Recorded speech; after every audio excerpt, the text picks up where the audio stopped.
Bienvenidos a Hemisferio Izquierdo. Hoy vamos a hablar del compromiso en la pareja, un pilar fundamental para construir una relación sana, pero que no nos vamos a engañar, parece muy difícil de encontrar en esto del amor moderno. En un momento en el que las relaciones aparentemente son más efímeras que nunca, es importante entender que el compromiso va más allá de esa pasión inicial, requiere de esfuerzo, de comunicación, de una constante inversión emocional, muchas veces de ceder espacio y también de saber escuchar y de transmitir nuestras necesidades. Acompáñanos mientras analizamos qué significa realmente estar comprometido, cómo podemos fortalecer este lazo y por qué es tan vital para mantener una relación de pareja saludable y duradera en el tiempo. Bienvenidos.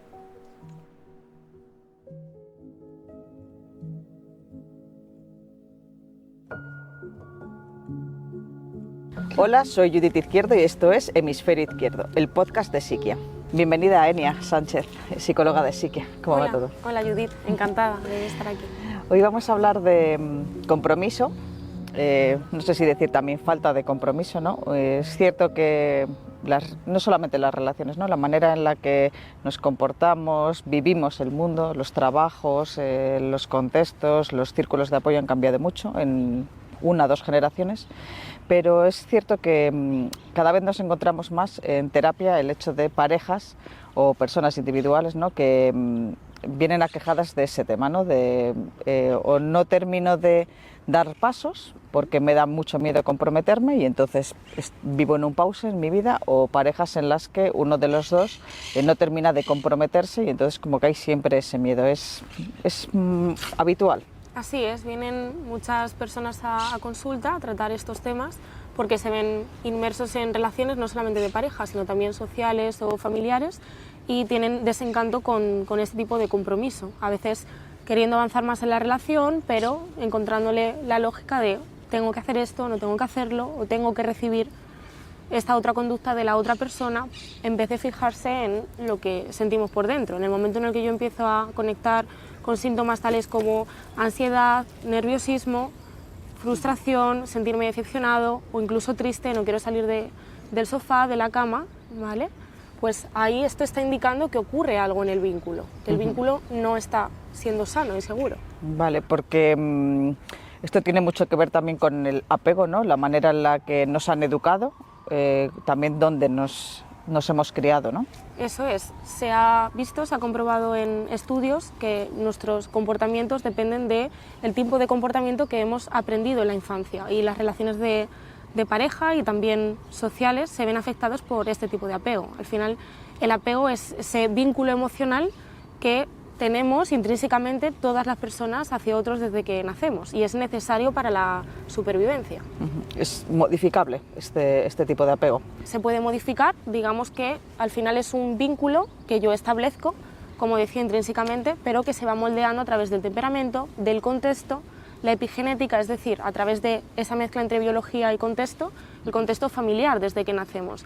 El primer vínculo de dependencia biológica que hay, que va de la madre al bebé, ya un bebé sabe cuando llora si la madre va a estar disponible o no, y a partir de ahí eso se va quedando en la memoria inconsciente y va a afectar en el apego futuro. Esto no quiere decir que el apego adulto sea similar al apego de la infancia, pero digamos que tenemos como una base, y a partir de ahí, con las experiencias que vayamos teniendo, pues vamos a reflejar un tipo de vínculo seguro, o por el contrario inseguro, con amigos, familia, pareja.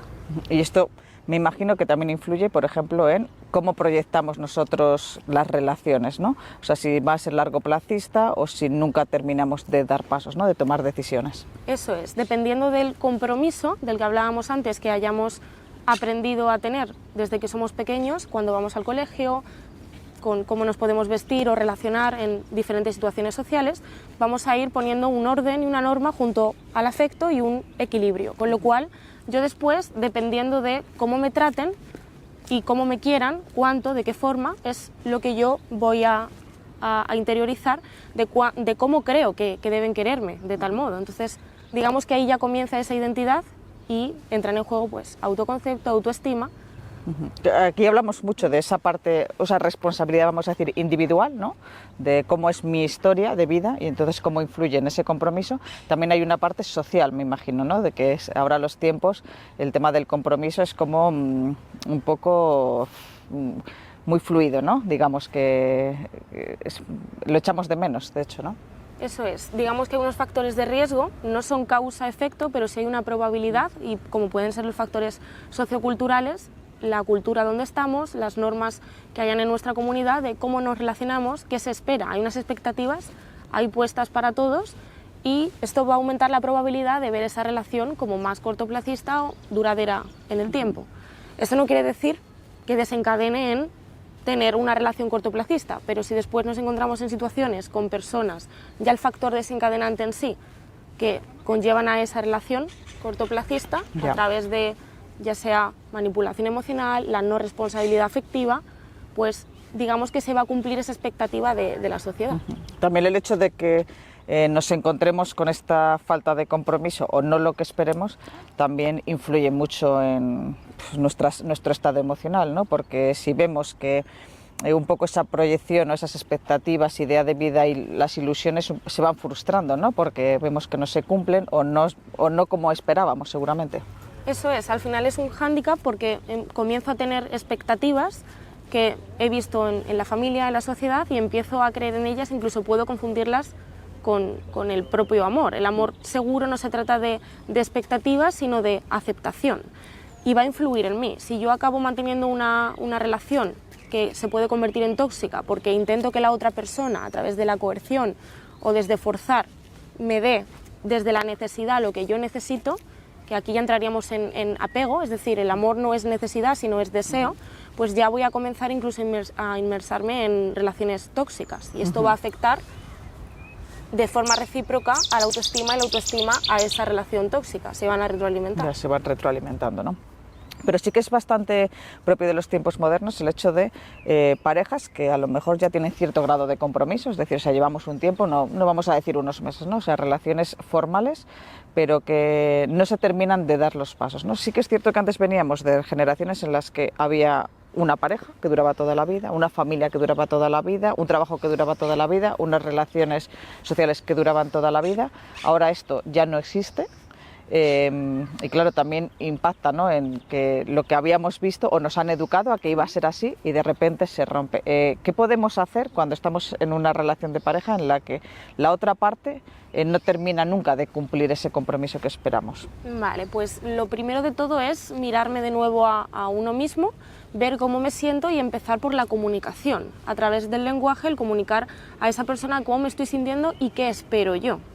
Para eso tengo que tener claro yo de forma individual qué es lo sano o qué es lo aconsejable para que yo vaya evolucionando en el día a día. Es verdad, o sea, que es nuestro papel, ¿no? O sea, no es qué puede hacer la otra persona ni cómo va a cambiar, que justo es el camino al que no debemos ir, ¿no? Porque la otra persona no tiene por qué cambiar, o no porque nosotros queramos, sino qué podemos hacer a título individual. Eso es, hay una autorresponsabilidad. Yo en el momento en el que estoy inmersa en una pareja y he intentado tener un apego seguro y estar en relación con la otra persona, teniendo responsabilidad afectiva, comunicándole lo que necesito, y aún así la otra persona veo que me está produciendo sufrimiento, ¿vale? Y yo también contribuyo a que me lo siga produciendo, yo soy en última instancia la que se queda ahí, ¿vale? Entonces digamos que no tengo que esperar que el otro haga por mí, intentar controlar. Estamos en una sociedad de control. Tengo que controlar no solamente en el amor, sino en el trabajo, en las relaciones sociales, y a través de ese control quiero que la otra persona sea un molde de lo que yo quiero que sea, o de lo que a mí me han hecho saber que es importante que sea.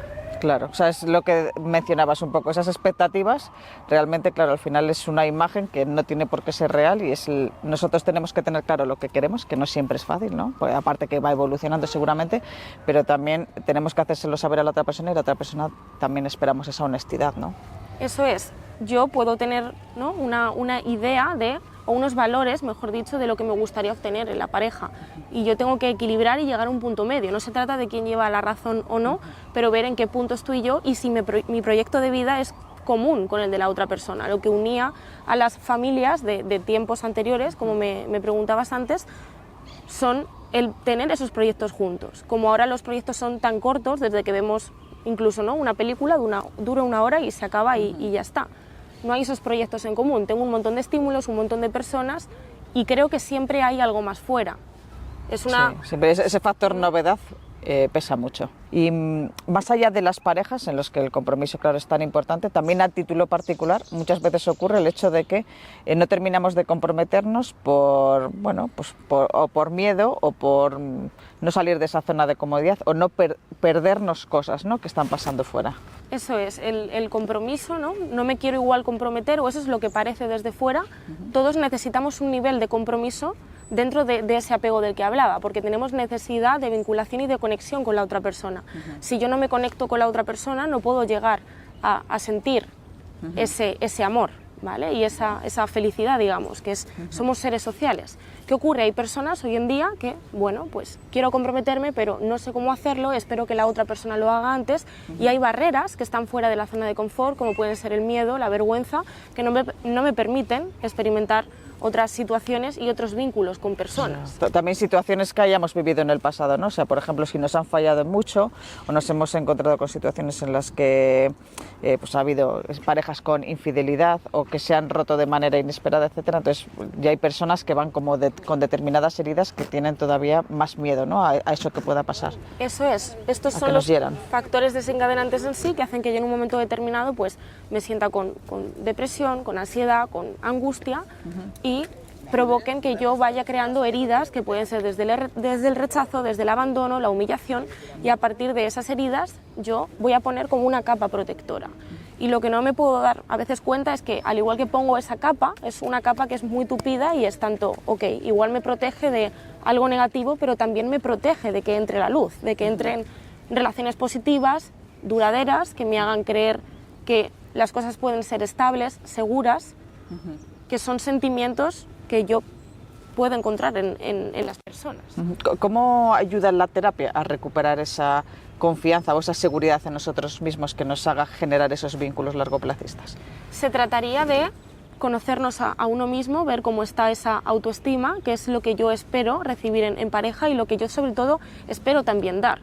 En el momento en el que yo espero dar algo, pero me encuentro con esa barrera, hay que ver, bueno, pues igual yo estoy muy ansioso en el vínculo y pues mantengo conductas desde el control, desde estar todo el día pendiente de esa persona, creer que mi vida sin la otra persona ya no significa nada, incluso puedo creer que me puedo morir si la otra persona no accede a estar conmigo, o por el contrario, pues me refugio mucho en mí misma, me protejo, no comparto lo que siento. Al final el amor es un vínculo y es emocional. Si yo no comunico de nuevo, como comentábamos antes, pues me quedo en esa burbuja. Entonces se trataría en terapia de ver, vale, vamos a gestionar, vamos a ver qué traumas o no puede haber en el pasado, de asociar pasado con presente para entender de dónde viene este comportamiento, identificarlo, comprenderlo y así poder modificar mi conducta. Sí, sí, vale, claro, porque al final tiene mucho de observación, ¿no? Ese ejercicio de cómo estamos, también poner nombre a lo que nos pasa, ¿no? Que muchas veces no sabemos exactamente de esas emociones qué es lo que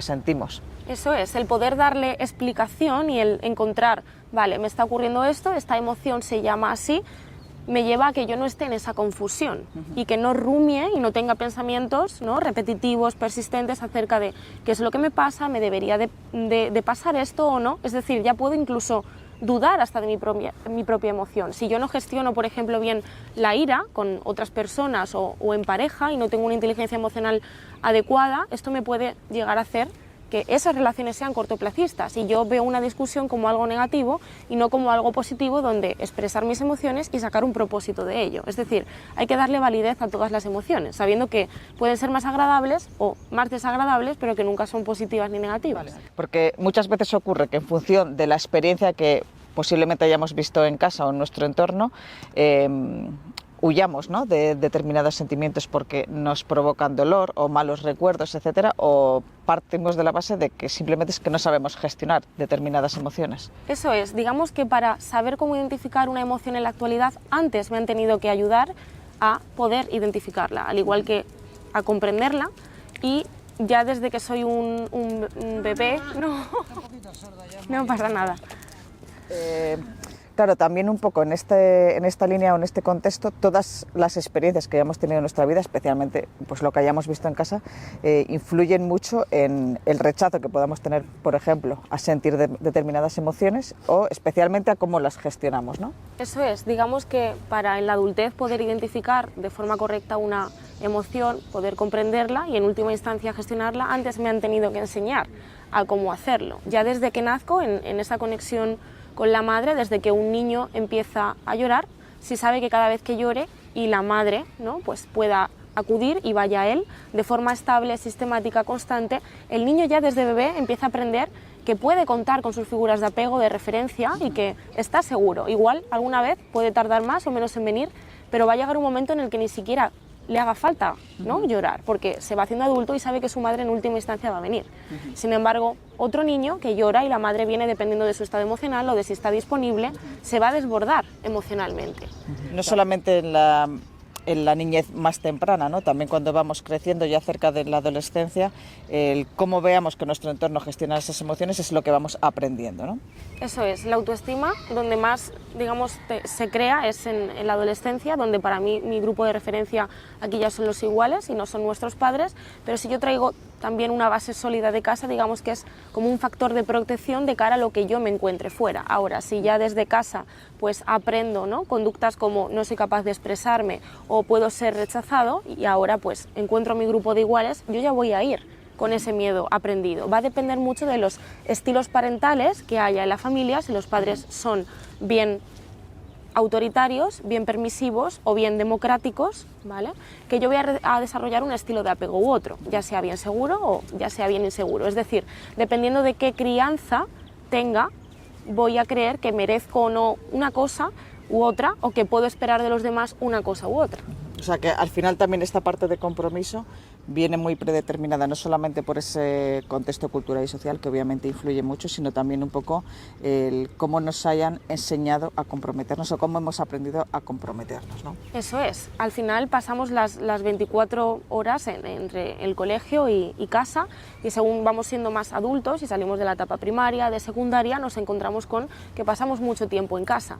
Incluso ahora mismo en la actualidad, puesto que nos independizamos más tarde, por encima de los 30, pasamos mucho tiempo relacionándonos con nuestros padres, con otra generación, con esas mismas normas que probablemente pues no hayan cambiado, porque son muchos años repitiendo los mismos comportamientos. Esto opera de forma inconsciente y no quiere decir que yo ya tenga ese tipo de apego y no lo pueda cambiar, pero sí que si no lo identifico voy a tener mayor probabilidad pues de acabar.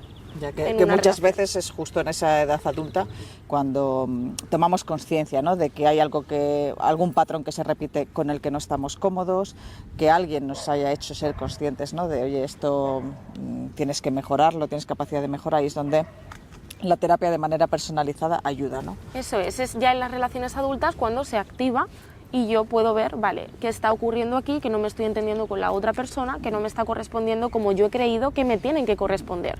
Porque yo hago interpretaciones sobre el mundo, nunca una persona y otra ven la realidad del mismo modo. Es bajo el filtro que yo traigo de casa, de la sociedad, de las parejas con las que he estado. Al final es eso, el trabajar ese autoconocimiento y también esa autoestima, ¿no?, y autoconcepto, el que nos va a ayudar a terminar de modular, ¿no?, y corregir determinados comportamientos, porque al final la terapia sí que ayuda, ¿no? O sea, hay comportamientos que se pueden modular o moldear. Eso es, la mayoría de comportamientos, al igual que han sido aprendidos, pueden ser desaprendidos, o bien puedo modificar, ¿vale?, y también añadir nuevos repertorios a mi conducta. ¿Qué mensaje les podríamos enviar ya para ir acabando a todas estas personas que están en ese momento de su vida en el que están descontentos, ¿no?, con lo que tienen o con sus propios comportamientos? ¿A qué les podemos animar?